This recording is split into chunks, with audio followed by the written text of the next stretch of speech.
Hello everybody, my name is David. Thank you for watching today's video. Today's video is, why do narcissists always have carte blanche? Why? Why does it seem like they always do? Why do they seem to have complete freedom to act as they think or choose or think is best? Why? I'm going to get into that. The answer, and I'll get to it later, I'll explain why. The answer is because we let them. You can only enable people to be like that. People aren't born like that, or at least they aren't formed like that in adult life because we just allow them, or just because it, how do I put it? It's because we allow it, okay? They can't behave the way they do unless it's excused and accepted from people, from someone, right? It's not from everybody. It's from particular people, like us. So, you know, I always get into childhood, and I think it's interesting to find out why people do the things they do. And so, carte blanche to, you know, this is basically no repercussions to your actions, no accountability, full discretionary power. They need us to react, okay? So narcissists are narcissists. They're these behaviors that we talk about, the things they do and stuff like this, they get away with it, right? Why do they get away with it? Is we let them. So where did this start? This had to have started in childhood. You know, 3 factors that make up who we are, isn't there? How we were born, genetics, our family, how we were raised, and then culture. So even though personality disorders, doctors are finding out and scientists are finding out that it's so much genetics involved. But we do know that narcissism, a lot of it's caused in childhood through development. But the no accountability is something we teach children, right? We teach children to be accountable. And so children are always learning something. It doesn't matter what you do to your child, you're teaching them something, no matter what you're doing. They're always learning, soaking like a sponge, aren't they? So here's a scenario, and I'll come up with more. I'm actually going to come up with a few. Let's say, you know, parents, very common today, parents separated, divorced, right? 2 different homes. And if a child is with the father, and the father tells the child to do something the child doesn't want to, and says, screw you, Dad, and goes over to mom's not necessarily going to hold the child accountable for, or responsible and make them do what the dad wanted them to do. Now imagine parents that don't get along, right? That are still fighting with each other, hate each other, maybe even pitch the child in between, use the child as a weapon or as a tool, a means to get back at each other, to control each other. So if the child gets into it with the father and won't listen to the father, or does something wrong and the father tries to hold the child accountable, here's your punishment, and the child runs to mom and says, guess what Dad tried to do to me? Now say the mom has her own emotional void, her own problems, and so she fights with the dad, doesn't care, you know, the child's not first. So mother says, oh, it's okay, you don't have to listen to your dad. He's an a-hole. Don't you hate him? Yeah, he doesn't know how to raise a child. He's a bad dad. So you don't have to do that stuff. You don't have to do that here at my house. Child says, oh, great. You know, oh, cool. Until eventually there's a problem. The mother says, well, you do have to do this, though. Child says, no, I'm not going to do that. I'm going to go over to Dad's house. Dad won't make me do that. By the time she comes back to Dad's house, Dad's got his own problems and emotional void, and he likes to fight with Mom, too. He's just so happy the child came back away from Mom's house, and then says, oh, what did Mom make you do? Oh, that's bull, you know. And forgot about the whole thing that the child did the last time was at Dad's house, and still never had to, you know, have a punishment for that, never had to pay for what she did, no repercussions to her actions. This can happen in the home with the parents together. Parents fight, don't they? A lot. It's common, fighting in the household, not getting along. Maybe one wants to control the other. Think about a mother who verbally abuses the father. This is common. It's common, you know. Oh, he's not a real man. He doesn't know anything. Don't ask dad. He's stupid. Anything like that going on for years, right? And then the daughter doesn't have to listen to him either. Mom says, you don't have to listen to dad. He's stupid. He doesn't know. Or the dad says, hey, that hurt my feelings. Don't say that. And the mom, you know, it's okay. You can. I mean, this stuff happens. You know, this is how narcissists are formed. Personality disorder, dysfunctional, toxic, unhealthy people are formed this way. No accountability. So they go into their adult life, and this won't be changed.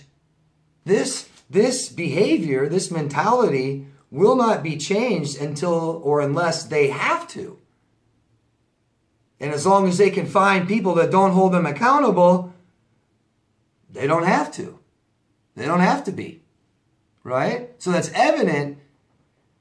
They're not being forced to be accountable by the people in their lives. Meaning that people are allowing them to mistreat them, to walk across their boundaries. You know, we talk about boundaries being the best way to keep narcissists out of your life. What's the best weapon against a narcissist, right? If you have to deal with one, at least have your boundaries, because they don't want that. They can't survive with boundaries. They cannot operate and function with healthy boundaries in place. They've got to take what they need from you. Or you have to give it up. You have to give it up. You have to allow it. You have to give them the authority to do the things they do. I'm telling you, they can't do the things they do. The things that we talk about they do is what they do to other people. They can't just do that all the time if nobody allows it, right? People have to allow it. People support narcissism. I see it all the time. I see it all the time. You can see it in different YouTube channels. You'll see the starving for attention and people giving it. You can see people, you know, I talk about smear campaigns all the time, how awful they are. People just talking bad about people, and people support it. People are like, oh, you know, is it true? Is it this? Is it that? It doesn't matter. Stop talking bad about people. They wouldn't be talking bad about people if nobody listened, or if everyone said, I don't want to hear that. That's gross. So why do they talk bad about people? Well, they got their own inside reasons to want to, but they keep doing it because people allow it. People support it. People accept it. People give them the authority. So why do they always have carte blanche? Because we give it. Because we give it. And that's why boundaries are so important. So very important. It works way better than just no contact. Because if we had solid, healthy, strong boundaries, we wouldn't need to always go no contact with everybody that's ever hurt us. But that's what we have to do now until we learn boundaries. And boundaries isn't just saying, don't do that to me, stop, step back. It's not, you have to mean it. You have to feel it. You have to and must be worthy enough to have boundaries. Anyone that I ever hear of being abused, because abuse typically happens over time, doesn't it? It's usually not a single incident. Usually. I'm not saying it can't be. I'm not saying it isn't. Just usually. It seems like most people that have been abused, it's you know, they cheated on me many times. They lied to me all the time. They would walk out on me all the time. They would tell me, you know, gaslight, lie, manipulate all the time. It's accepted. Believe it or not. And if you start looking back and seeing how that maybe in one way or another you accepted it. I know that you didn't clearly make a choice or a decision and said, yeah, that's okay to do that to me. But you didn't make it stop. Even if that means leave. Whatever it is. If it comes down to that. And it does. If you're being abused, then you need to leave. You need to get out of there because, you know, typically people don't change once they abuse you. If someone abuses you, that respect is gone, and I don't think you never get it back again. So the narcissist never even assumes responsibility in your relationship. They never even assumed any kind of responsibility. They never said, I'm going to start doing this for you, and I'm going to start doing that for you. They might have done nice things, They don't assume the responsibility that you need to have in a relationship to make it functional. And they don't assume any accountability for things they've done. And we don't hold them to it. That's the only way relationships, dysfunctional, abusive relationships last. Or even continue. Or even exist at all. We allow it. And it's not just intimate relationships. Like I said before, it could be a public smear campaign. And you have people that don't even know the person sitting there supporting it, thinking that's okay. So, power is given, not taken. They didn't take it from us. They didn't steal it from us. And once we realize how we gave it, because that's the important part, how. It took me years to understand how I let someone do the things they did to me. It was so hard for me to see that.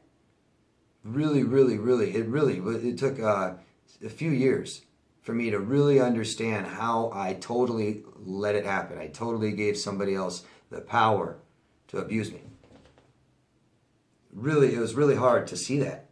It took so long talking so much about it because, this is about attachment. So how you respond when you're attaching to someone isn't how you always are with people you don't attach to. Yeah. Hope that makes sense. Please, like always, ask me questions about this stuff. Anything you want, ask me, talk about it with yourselves down there. Add ways that you saw this happening in your relationship. And I'd really love to see ways that you guys saw how you gave someone the power to do that. Because, I've talked about apologies many times. And if somebody hurt me, that means I'm hurt. I need to feel better for that. And I'm sorry. You guys say, oh, they never say sorry. But just saying sorry doesn't mean it has to be enough. We can't just say the words and they have carte blanche, right? No. You don't let that go. You stop right there. This still hurts. I need to talk about this. I need to be reassured that you'll never do this again. Or I think you're going to do this again, so I need to separate myself from you until I feel safe and secure, and that might be forever. I hope this was informational. Let me know. Ask questions. Offer more ways that you guys realized that, without knowing it then, now you can look back and see, oh man, yeah, God, dude, I just let them kind of do these things. Because I'm telling you, narcissists can't exist without us. All the behaviors we talk about that are bad are all done to people, right? It's not about things they go and do to themselves or animals no. It's what they're doing to other people. And it's not just, they're not meeting, a million people and doing one bad behavior to each person and moving on. No, they're hurting this person and they're hurting them and they're hurting them and they're hurting them for a long time until it stops somehow.